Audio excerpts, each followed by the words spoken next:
લીંબડીના ચુનારાવાડ વિસ્તારમાં રહેતા પ્રવીણભાઈ દાનાભાઈ સોલંકીના ગૂગલ પે દ્વારા ગઠિયાએ ઓનલાઈન ઉઠાંતરી કરી ગુજરાતમાં હાલ સાયબર ક્રાઇમના કેસોમાં વધારો જોવા મળી રહ્યો છે, ત્યારે સાયબર ક્રાઇમ ડિપાર્ટમેન્ટ દ્વારા લોકોને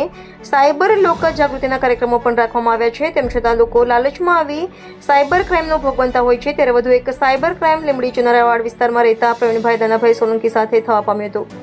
ત્યારે ભોગ બનનાર પાસેથી મળતી માહિતી મુજબ એવું જાણવા મળ્યું હતું કે આંગણવાડી વર્કરનું નામ વટાવી ગઠિયાએ ઓનલાઈન ક્રાઇમને અંજામ આપ્યો હતો. ત્યારે આંગણવાડી વર્કર સાથે ટેલિફોનિક કોન્ફરન્સ કરી ગઠિયાએ જણાવ્યું હતું કે હું ગાંધીનગર સચિવાલયમાંથી બોલું અને આપના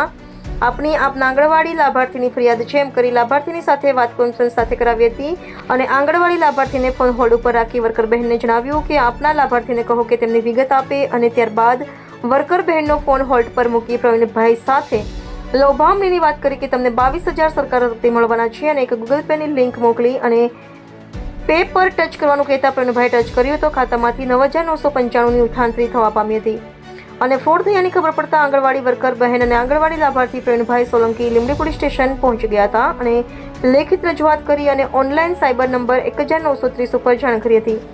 ત્યારે સરકાર અને પોલીસ દ્વારા અવારનવાર ઓનલાઈન ફ્રોડ ના થાય તે માટે જાહેરાતો સાથે કાર્યક્રમો પણ કરતા હોય છે,